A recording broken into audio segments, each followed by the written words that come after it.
My name is Margaret Chen, and at 73 years old, I never imagined I'd be signing over my entire inheritance to a waitress I'd known for exactly 1 hour. As I watched my children's faces drain of color in the lawyer's office, their shock was worth every penny of the $2 million they just lost. They hadn't just forgotten my birthday that April morning, they'd forgotten I existed at all. But sometimes the universe sends you exactly the right person at exactly the right moment. And that young waitress at the Silver Spoon Café reminded me that family isn't always about blood. Before I tell you how a complete stranger became my heir, let me take you back to where this all began. If you're watching from anywhere in the world, drop your location in the comments below. And hit that subscribe button if you've ever felt invisible to the people who should love you most.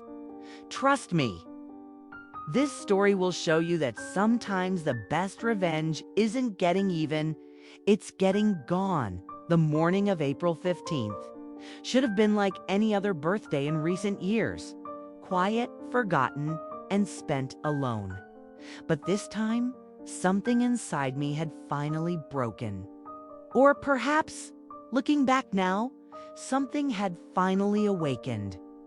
As I sat in that lawyer's office, watching my 3 children frantically checking their phones for missed calls about an emergency meeting, I felt a strange peace wash over me. They still didn't remember. Even with their inheritances on the line, not one of them had connected the dots between the date and their mother's birthday.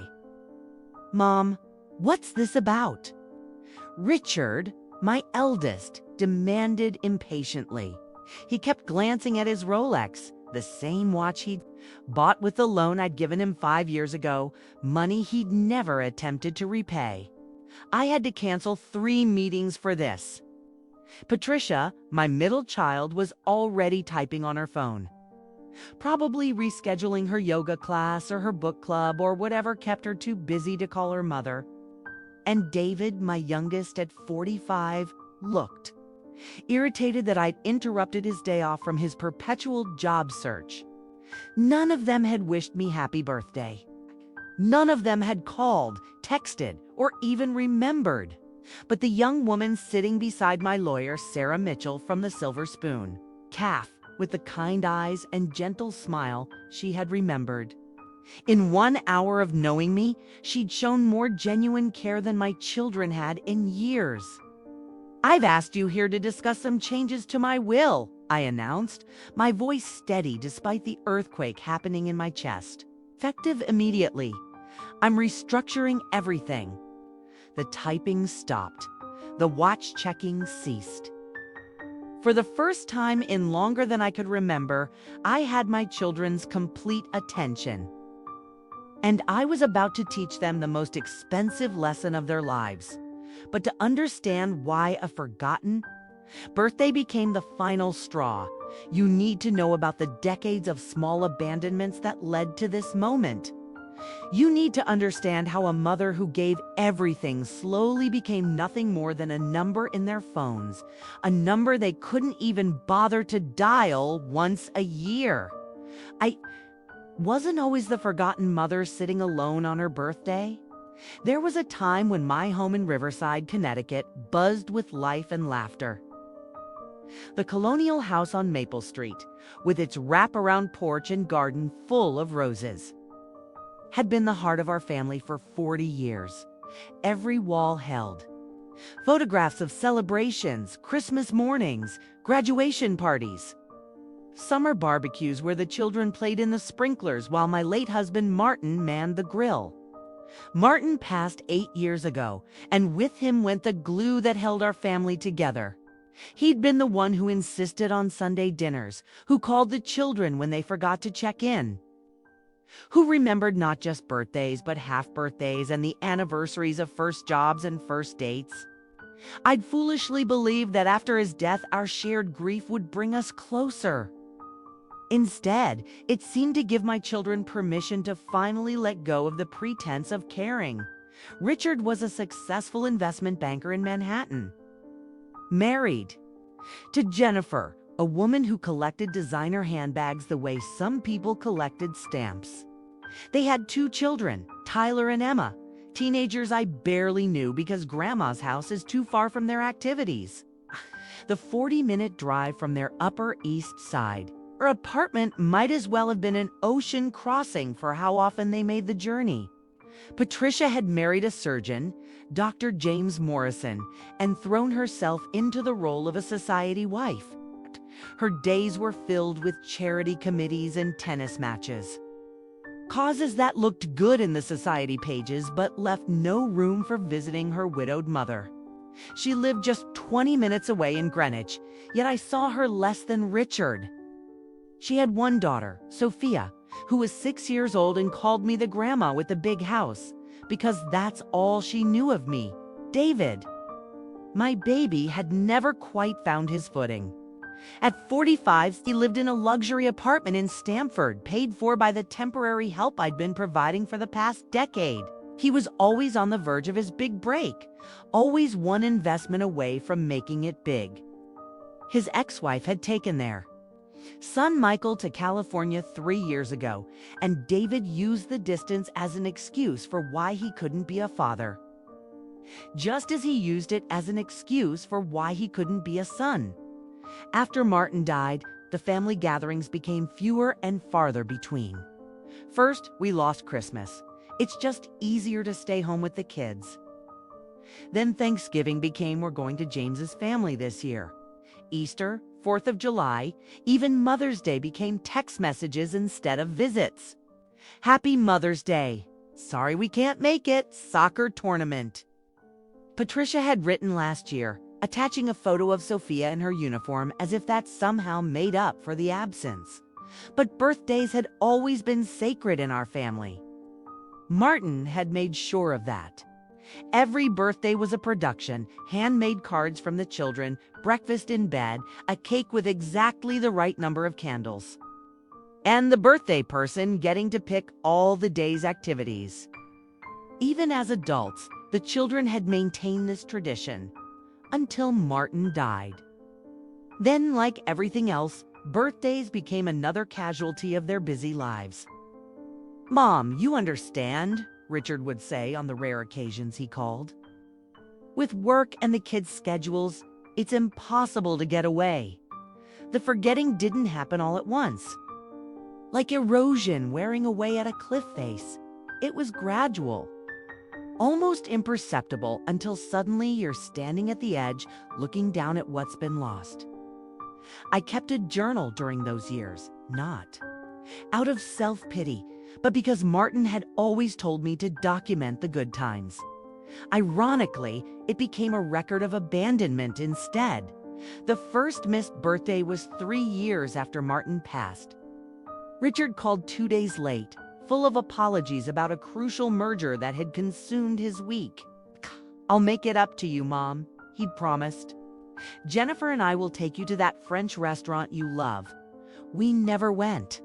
The reservation I'd hopefully made sat empty, just like the chair across from me at my kitchen table.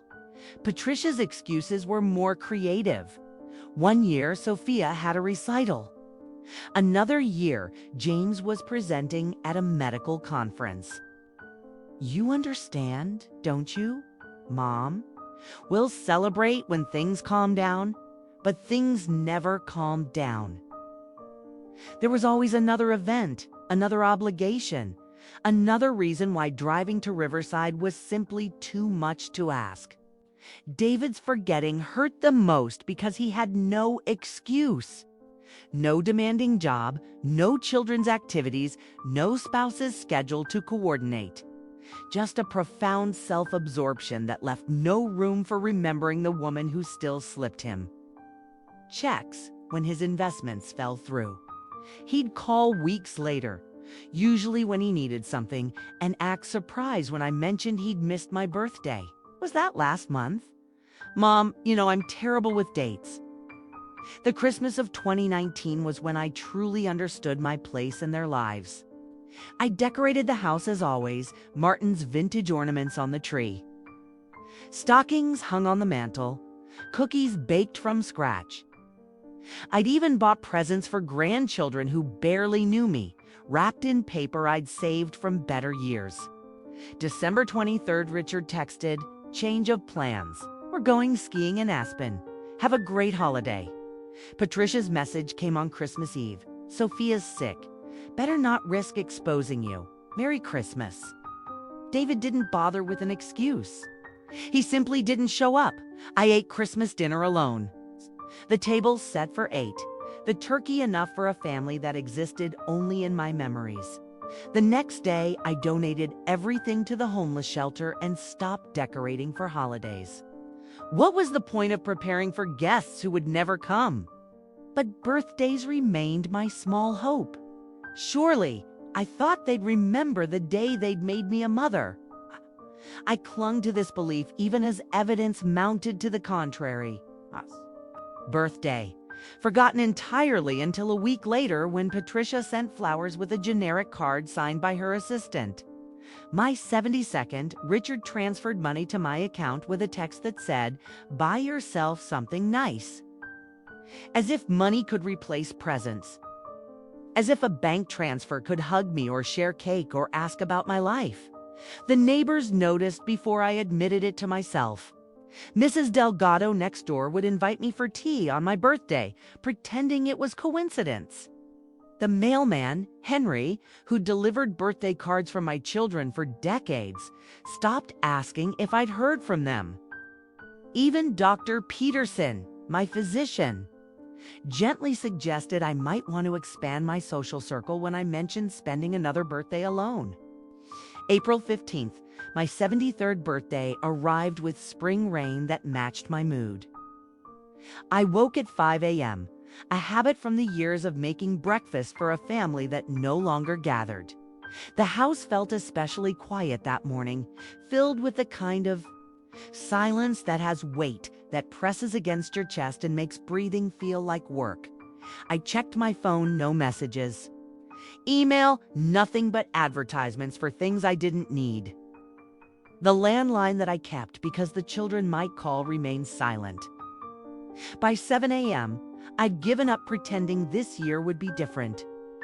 I dressed carefully in my favorite blue dress, the one Martin had bought me for our last anniversary, and decided that if no one else would celebrate my existence, I'd do it myself.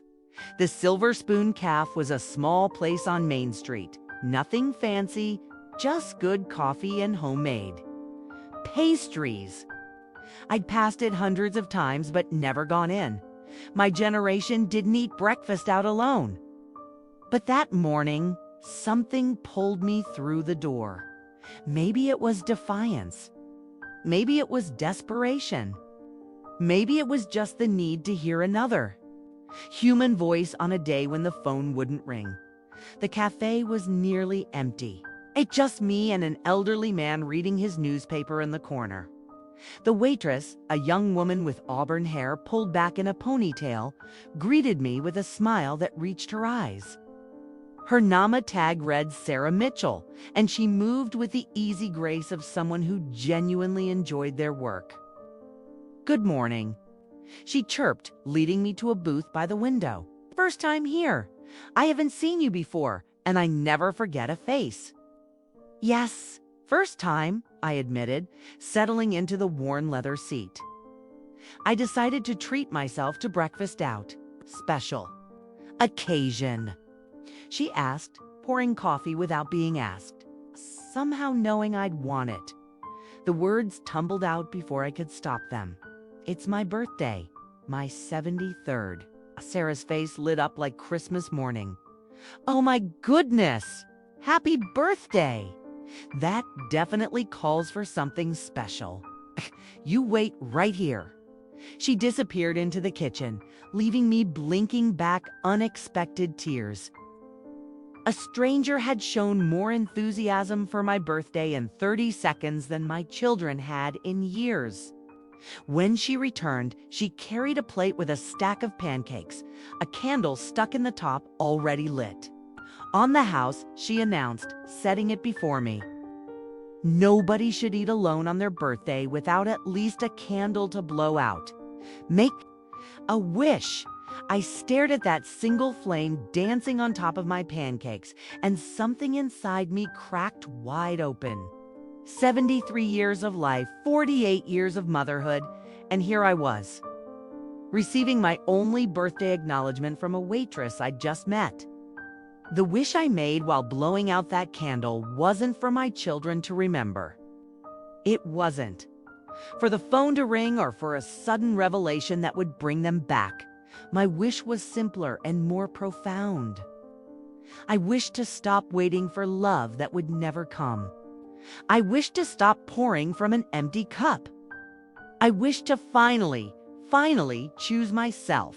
Sarah must have seen something in my face because she slid into the booth across from me. "You okay, hun? You look like you've got the weight of the world on those shoulders." "You know what?" said to Sarah, surprising myself with the steadiness of my voice. "I'm better than okay. I'm done." She tilted her head, confused but interested. "Done with what? Done waiting for people who won't come? Done hoping for calls? That won't happen. Done pretending that DNA makes people family when they act like strangers." The words poured out like water through a broken dam. My 3 children, the ones I raised and sacrificed for and loved with everything I had, not one of them remembered my birthday. Not one. Sarah reached across the table and touched my hand gently. "I'm so sorry. That must hurt terribly." "Used to," I admitted, and realized it was true. But sitting here, talking to you, a complete stranger who showed me more kindness in 5 minutes than they have in years, I'm realizing something. I've been giving my love to people who don't want it while ignoring the people who do. We talked for an hour. Sarah told me about her own life, how she was working 2 jobs to pay for nursing school, how she'd lost her grandmother last year and missed having an older woman to talk to. She volunteered at the senior center on weekends because elderly people have the best stories and the wisest hearts. She had a way of listening that made me feel heard, truly heard, for the first time in years. "You know what's funny?" I said, finishing my 3rd cup of coffee. "I have all this money saved. Martin was very successful, and I've lived frugally. There's enough to make my children comfortable for life. But why should I leave anything to people who can't even remember I'm alive?" Sarah's eyes widened. "Oh, I wasn't. I mean, I'm not suggesting anything about your money. I just think you deserve better than being forgotten." Her genuine alarm at being misunderstood touched me more than any birthday card could have. Here was someone who valued my company without knowing about my bank accounts, who celebrated my existence without expecting anything in return. That afternoon, I went home and did something I'd never done before. I called my lawyer, Robert Whitman, who'd handled our affairs for 30 years. "Robert," I said when his secretary put me through, "I need to make some changes to my will. Significant changes. Can you see me this week?" "Of course, Margaret." "Is everything all right?" "Everything is perfect," I told him. For the first time in years, I know exactly what I want to do. Then I did something else unprecedented. I blocked my children's numbers on my phone. Not forever, I told myself, just for today. Just for my birthday. If they remembered later and tried to call with excuses, I didn't want to hear them. I was tired of belated apologies that changed nothing. That evening, I pulled out the box of photographs I'd hidden away after Martin's death. Pictures of family vacations, holiday dinners, birthday parties when the children were young and still believed I hung the moon. I didn't cry looking at them. Instead, I felt a strange detachment, as if viewing someone else's life. Those people in the pictures, the attentive children, the loving family, they were gone as surely as Martin was gone. What remained were strangers who shared my DNA and nothing else. The week following my birthday tested my resolve in ways I hadn't anticipated. Once the anger cooled, doubt crept in like fog through the cracks. Was I being too harsh? Was I throwing away my family over forgotten birthdays? At 3 a.m., I'd lie awake arguing with myself, one voice saying I was justified, another whispering that good mothers don't give up on their children. I unblocked their numbers after 2 days, but didn't call. The silence from their end was deafening. A week passed, then 2. Not one of them noticed that their calls weren't going through because they hadn't tried to make any. The realization stung fresh each morning when I checked my phone out of habit, finding only spam calls and appointment reminders. To fill the void, I returned to the Silver Spoon Café. It became my morning ritual: coffee, conversation with Sarah during her breaks, and slowly, connections with other regulars. There was Harold, the retired mechanic who'd lost his wife the previous year. Betty, who ran the used bookstore and always had a recommendation ready. Tom, the Vietnam veteran who told stories that made us laugh and occasionally made us cry. "You're becoming quite the regular," Sarah noted one morning, refilling my cup. "The others have started calling you Maggie. Is that okay, Maggie?" Nobody had called me that since Martin. My children called me Mom when they called at all. But Maggie felt like rediscovering a piece of myself I'd forgotten existed. "I love it," I told her, and meant it. My appointments with Robert Whitman became weekly occurrences. He was patient as I worked through the legal complexities of what I wanted to do. "Are you certain about this, Margaret?" he asked during our 3rd meeting. "Once these changes are made, they'll be difficult to reverse." "I've never been more certain of anything," I replied. "But I want to do this right. I want it to be ironclad." The process was more complicated than simply writing my children out of the will. There were trusts to dissolve, beneficiary designations, to change in careful language to craft that would prevent any challenges. Robert suggested I document my reasoning, creating a paper trail that showed I was of sound mind and not being unduly influenced. So I began writing letters not to send, but for the legal file. Letters explaining every birthday forgotten, every holiday spent alone, every excuse that prioritized everything else over their mother. It was cathartic and heartbreaking, seeing the pattern laid out in black and white. 3 weeks after my birthday, Richard finally called. Not because he remembered, but because he needed me to co-sign a loan for a new investment property. "Mom, I've got this amazing opportunity, but the bank needs additional collateral. It would just be your signature, no risk to you at all." The old Margaret would have agreed immediately, grateful for any contact. The new Maggie said, "I'll need to think about it, Richard. Send me the paperwork to review. Think about it." He sounded genuinely shocked. "Mom, this is time sensitive. I need an answer today." Then the answer is no. The silence on his end stretched so long I thought he'd hung up. Finally, "What's gotten into you? You're acting strange." Strange. That's what he called a mother finally having boundaries. My morning cafe visits evolved into something deeper than just coffee and pastries. Sarah had a gift for bringing people together, and soon I found myself part of an impromptu community of souls who'd been forgotten by the world in different ways. We called ourselves the Morning Club, gathering at the big corner table that Sarah always kept reserved for us. Harold taught me that grief could coexist with joy. "My Marie's been gone 2 years," he said one morning, showing us photos of their 50th anniversary cruise. "I miss her every day, but I can't honor her memory by dying alongside her. She'd box my ears for wasting the life we built together." Betty introduced me to books I'd never have picked up on my own. Stories of women who reinvented themselves after loss, who found strength in unexpected places. "You're never too old to become who you were meant to be," she'd say, pressing another novel into my hands. Tom, with his gruff exterior and heart of gold, became fiercely protective of our group. When a rude customer made Sarah cry one morning, Tom stood up with his cane and quietly but firmly suggested the man take his business elsewhere. "We look after our own," he said, patting Sarah's shoulder as she wiped her tears.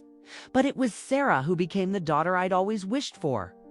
She'd sit with me during slow periods, sharing her dreams of becoming a pediatric nurse. "I want to help kids who don't have anyone else," she explained. "I grew up in foster care, bounced around a lot. I know what it's like to feel alone in a hospital bed, scared and forgotten." Her story broke my heart and filled it simultaneously. Here was someone who'd had every reason to become bitter, yet she radiated kindness like sunshine. When I mentioned I'd been thinking about volunteering somewhere, she immediately suggested the children's ward where she did her clinical rotations.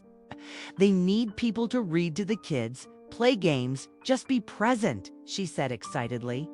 "You'd be perfect, Maggie. You have that grandmotherly warmth they crave." Grandmotherly warmth. I'd almost forgotten I possessed such a thing. Having no chance to exercise it with my actual grandchildren, Tyler, Emma, Sophia, and Michael, who lived their lives without knowing their grandmother. But the children at the hospital didn't care that I wasn't their real grandmother.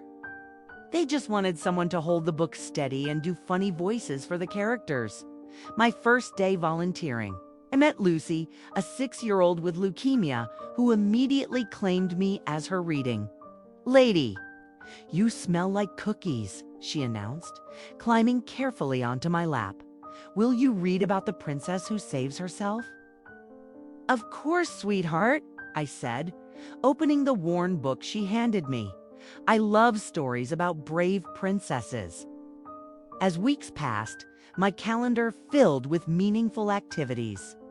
Monday morning cafe gatherings, Tuesday and Thursday hospital volunteering, Wednesday lunch with Betty at her bookstore, Friday dinners with Harold, teaching each other to cook for one without feeling pathetic. Saturdays, I joined Tom at the Veterans Center, serving meals and listening to stories. My phone still stayed silent when it came to my children. But I found I checked it less and less. The void they'd left was being filled with people who valued presence over presence, who called to check if I'd gotten home safely in bad weather, who remembered not just my birthday but my doctor's appointments and my favorite kind of tea. 6 months into my new life, I barely recognized the woman in the mirror. Not physically, though. The regular walking to the cafe and hospital had given me more energy than I'd had in years. The change was deeper in the way I carried myself. The brightness in my eyes that had been dim for so long, my house transformed too. The formal living room, preserved like a museum to entertain children who never visited, became a cozy library where the morning club held book discussions. The dining room table, which had collected dust waiting for family dinners, now hosted weekly poker games with Harold and Tom. I learned to laugh at my terrible poker face and celebrate small victories with people who understood that being present was its own triumph. Patricia called on a random Tuesday in October, needing the contact information for Martin's accountant. "Mom, do you still have his files? James needs them for some tax thing." "Hello to you too, Patricia," I said calmly, no longer jumping to meet her needs immediately. "I'm fine. Thank you for asking. How are you?" She paused, clearly thrown by my response. "Oh, we're fine. Busy as always." About those files, I'll look for them when I have time. Ah, I'm quite busy myself these days. Busy? She laughed, that condescending tinkle that used to make me feel small.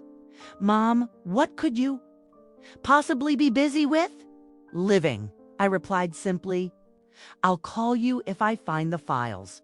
Goodbye, Patricia. I hung up before she could respond, my hand steady.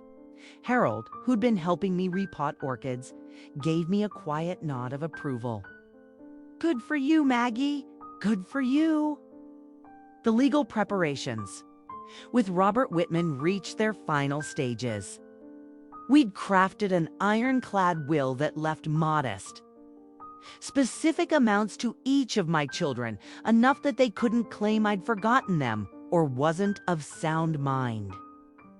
But nowhere near what they'd been expecting.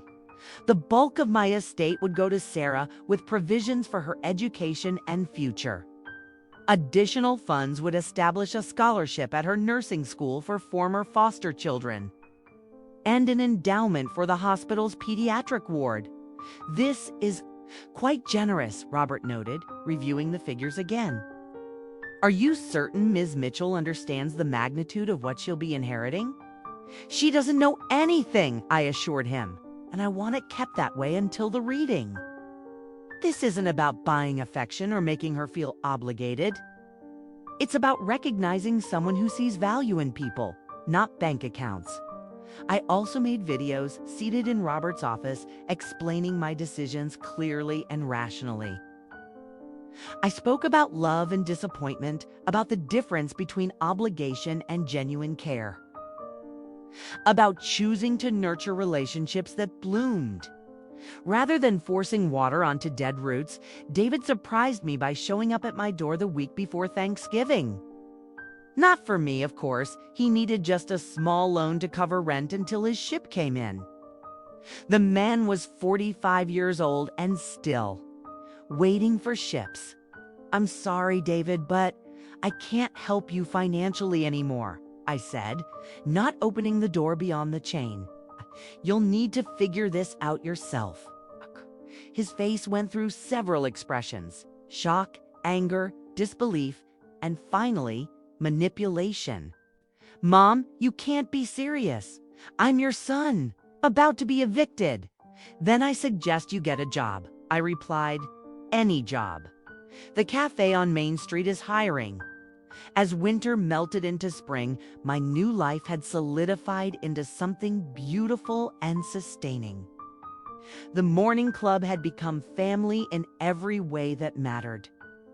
We celebrated each other's victories. Betty's bookstore winning a community award, Harold finally selling his wife's car, Tom's grandson visiting from college. We also held each other through the hard days, the anniversaries and loneliness that still crept in during quiet moments. Sarah graduated from nursing school in March, and I sat in the audience with the other morning club members cheering louder than anyone when she walked across that stage. She'd achieved a 4.0 GPA while working multiple jobs, and several hospitals were already competing to hire her. I couldn't have done it without you all, she said at the small party we threw at the cafe. You gave me something I never had before, a real family. Likewise, sweetheart, Harold said gruffly, raising his coffee cup in a toast to new beginnings and second chances. 2 weeks before my 74th birthday, I met with Robert Whitman for our final preparation. Everything was in place: the will, the trusts, the letters of explanation. All that remained was setting the date for the family meeting. After your birthday, he suggested. Give them one more chance. I shook my head. On my birthday, April 15th, if they can't remember this year with a legal summons requiring their presence, then they'll have proven my point perfectly. Robert drafted the summons carefully, making it clear that attendance was mandatory for anyone wishing to remain in the will. The letters went out via certified mail requiring signatures. All 3 children signed for theirs, though none called to ask what it was about. Perhaps they assumed I was finally dividing things up, preparing for my eventual passing. The thought that it might be connected to my birthday clearly never crossed their minds. I spent the week before my birthday in peaceful preparation. Not for a party, I'd learned better than that. Instead, I prepared my heart for whatever would come. I wrote in my journal, spent extra time with my morning club family, and made sure Sarah's schedule would allow her to be present at the lawyer's office. "Why do you need me there?" she asked, confused when I made the request. "Is everything okay?" "Everything is perfect," I assured her. "I just want someone who actually cares about me present for moral support. Would you mind?" "Of course not," she said immediately. "Whatever you need, Maggie. You know I'm here for you." The irony wasn't lost on me. A young woman with no obligation to me rearranged her schedule without hesitation, while my children would only appear under legal threat. The universe had a way of showing you exactly where you stood with people, if you were brave enough to look. The night before my birthday, I couldn't sleep. Not from anxiety or regret, but from a strange excitement. Tomorrow would mark the end of one chapter and the beginning of another. Tomorrow, I would stop being the forgotten mother waiting by the phone and become simply Maggie. A woman who chose her own worth. I watched the sunrise from my kitchen window. The same view I'd had for 40 years, but it looked different now. Brighter, full of possibility. Whatever happened in that lawyer's office, I'd already won. I'd found my people. I'd found my voice. Most importantly, I'd found myself. April 15th dawned crisp and clear. I dressed carefully in a new suit I'd bought specifically for this occasion. Elegant navy blue that made me feel powerful and composed. Sarah had insisted on driving me to the lawyer's office, arriving early with a small wrapped package. "Happy birthday, Maggie," she said, handing me the gift. "I know today is complicated for you, but I wanted you to know you're loved." Inside was a silver locket with a photo from our morning club Christmas party. All of us crowded around the cafe table, laughing at something Tom had said. My new family captured in a moment of pure joy. "It's perfect," I whispered, fastening it around my neck. We arrived at Robert Whitman's office 15 minutes early. The receptionist, who'd known me for decades, wished me a happy birthday with genuine warmth. Robert himself emerged to greet us, his expression carefully professional but his eyes kind. "They're all here," he said quietly. "In the conference room. Are you ready?" I touched the locket at my throat, drawing strength from it. I've been ready. For a year, the conference room felt arctic when we entered. Richard sat at the far end of the table, checking his phone with the same impatience he'd shown his entire adult life. Patricia perched on the edge of her chair, designer purse clutched like armor, her face a mask of annoyance. David slouched in his seat, looking hungover and resentful. Not one of them looked at me when I entered. Not one said hello. And certainly, not one wished me a happy birthday. "Thank you all for coming," Robert began, taking his seat at the head of the table. Sarah and I sat to his right, my children arrayed on the left like strangers at a business meeting. "Can we speed this up?" Richard interrupted. "I have a flight to catch." "Of course," Robert replied smoothly. "Though I think you'll want to hear. This in its entirety, Mrs. Chen has made significant changes to her estate planning that got their attention."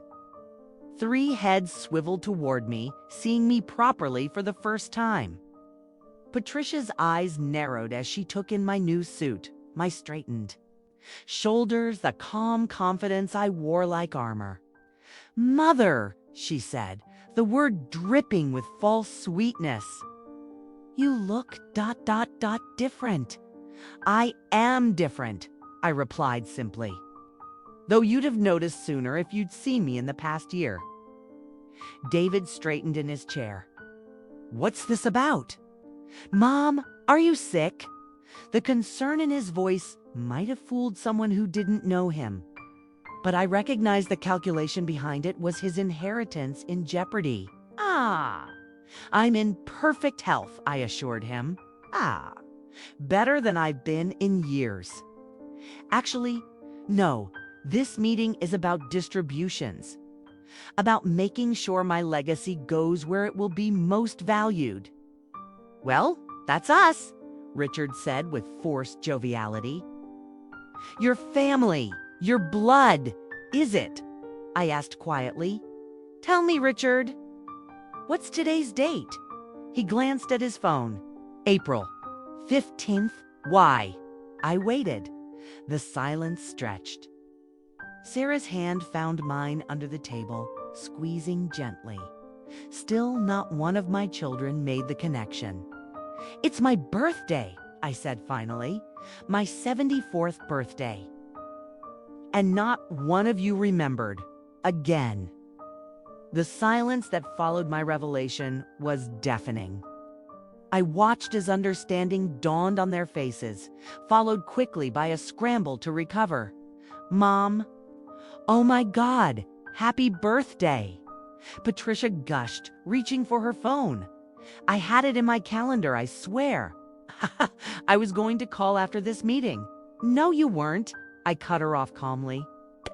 You haven't remembered in 5 years.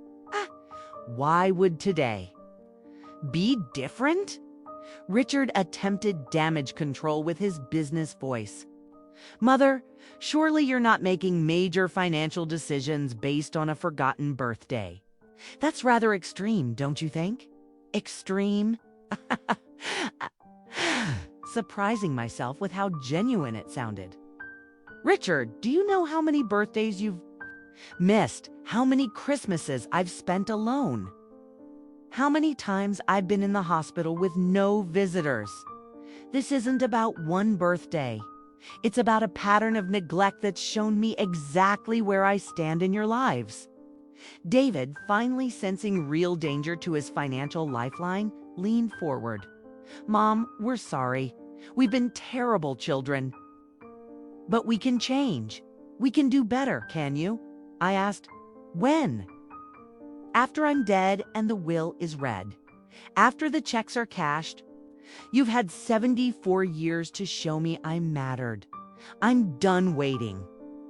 Robert cleared his throat. Perhaps I should explain the new arrangements.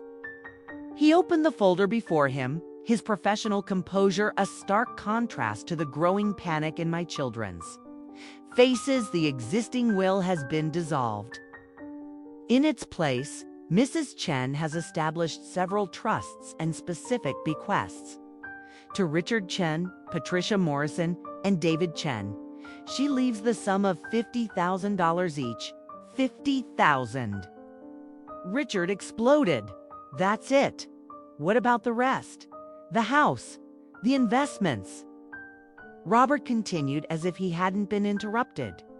The remainder of the estate, including the house, all investment accounts. And personal property is to be left to Ms. Sarah Mitchell, present here today. The eruption was immediate and predictable. Who the hell is Sarah Mitchell? Patricia shrieked, turning to stare at Sarah like she discovered a viper in her midst. This is insane. David slammed his hand on the table. She can't do this. Mom's clearly been manipulated by this ... this gold digger. Sarah, who'd been silent until now, stood up slowly. I think I should wait outside, she said quietly. No, I said firmly. You stay. You've earned the right to be here, which is more than I can say for them. Mom, Richard tried a different approach, his voice now pleading. We're your children, your blood. Doesn't that mean anything? It meant everything, I replied. Until you showed me repeatedly that DNA was all we shared. Sarah here has shown me more genuine care and affection in 1 year than you three have in the past decade. She remembers my birthday. She checks if I've taken my medication. She includes me in her life instead of treating me like an ATM or an obligation. This won't hold up in court, Patricia threatened. We'll contest it. You're clearly not of sound. Mind? Robert smiled thinly. Mrs. Chen anticipated that response. We have extensive documentation of her mental capacity, including evaluations from 2 independent psychiatrists. We also have detailed records of attempted contact with each of you over the past 5 years, showing a clear pattern of neglect. Any contest would likely fail and, given the public nature of such proceedings, prove quite embarrassing for you all. Furthermore, Robert continued, pulling out another document. Mrs. Chen has recorded a video statement explaining her decisions, which would be submitted as evidence in any legal challenge. Would you like me to play it now? My children exchanged glances, clearly weighing their options. The fight seemed to drain out of them as they realized the completeness of their defeat. This is about more than money, I said, standing to face them one last time. This is about love, respect, and the basic human decency of remembering your mother exists. Sarah doesn't know about this inheritance. She's never asked for a penny. She simply saw an old woman sitting alone on her birthday and decided to care. That's worth more than shared genetics could ever be. Richard gathered his things stiffly. Hope you're happy with your decision, Mother. When this stranger abandons you too, don't come crying to us.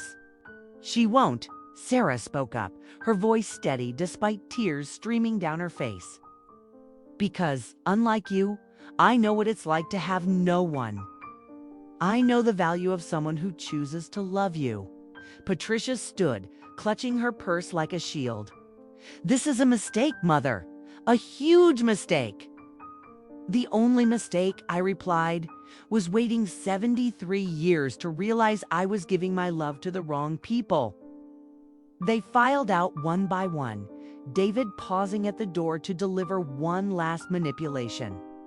I love you, Mom. Despite everything, I love you. No, David, I said gently. You love what I could do for you. There's a difference. After they left, Sarah collapsed in her chair, shaking. Maggie, I can't accept this. It's too much. I never wanted. I sat beside her, taking her hands in mine. I know you didn't. That's exactly why you deserve it. You gave me something priceless, a real family. You gave me a reason to stop waiting by the phone and start living. Robert excused himself to give us privacy. In the quiet conference room, Sarah and I held each other, two women who'd found family in the most unexpected place.